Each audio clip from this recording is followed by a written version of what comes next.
मैं आज केंद्र सरकार से ये पूछना चाहती हूं कि देश को आजाद हुए 75 साल हो गए, लेकिन आज तक कभी भी देश में कोयले की कमी नहीं हुई है, कोयले की शॉर्टेज नहीं हुई है, जो पहली बार पिछले 1 साल में हुई। दिल्ली में देश में कोयले की खदानें तो खत्म नहीं हुई हैं। देश में जितना कोयला था आज भी उतना कोयला है, लेकिन कोयले की शॉर्टेज इस वजह से है क्योंकि केंद्र सरकार उसका प्रोडक्शन नहीं कर रही है। और उसका नतीजा ये है कि केंद्र सरकार ने एक आदेश पारित कर दिया है कि कोई भी स्टेट अगर वो कोयला यूज करती है, कोई भी पावर प्लांट अगर वो कोयला यूज करता है, उनको कम से कम 10% इंपोर्टेड कोयला इस्तेमाल करना पड़ेगा। और अगर आप देखने जाएंगे ये इंपोर्टेड कोयला, तो इंपोर्टेड कोयले का दाम डोमेस्टिक कोयले से तकरीबन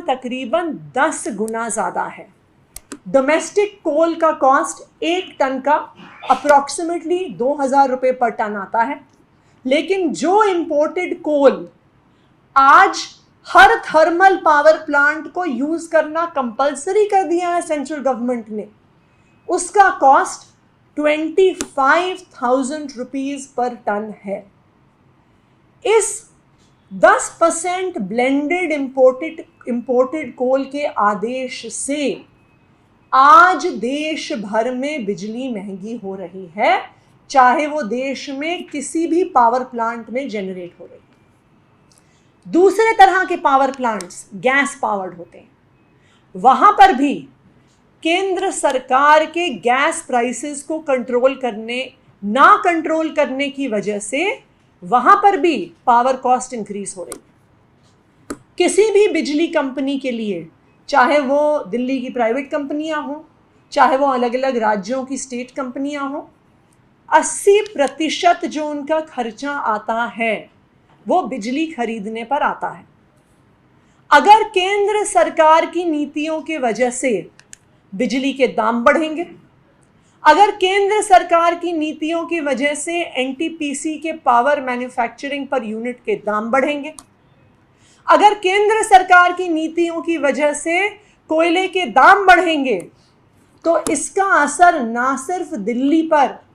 बल्कि पूरे देश की बिजली पर आने वाला है। तो मैं तो केंद्र सरकार को बस एक ही बात कहना चाहूंगी कि आप की जिम्मेदारी है कि आपको कोयले के दाम, गैस के दाम के मिसमैनेजमेंट को ख़त्म करना होगा। भारत में ना कोयले की कमी है, भारत में ना गैस की कमी है, पर अगर आज उसकी कमी हो रही है जिसकी वजह से दाम बढ़ रहे हैं, इसके लिए सिर्फ और सिर्फ भारतीय जनता पार्टी की केंद्र सरकार जिम्मेदार। दूसरी बात, मैं दिल्ली के उन लोगों को भी आश्वासन देना चाहती हूँ कि जिनके ज़ीरो बिजली बिल आते हैं, कि जो भी ये 1%, 5% का बिल इंक्रीज़ हुआ है, जिन कस्टमर्स के ज़ीरो बिजली बिल आते हैं, ये पूरा खर्चा दिल्ली सरकार की सब्सिडी ही उठाएगी और आपको 200 यूनिट तक अभी भी बिल्कुल भी बिल नहीं देना पड़ेगा, आपका ज़ीरो बिजली बिल आता रहेगा।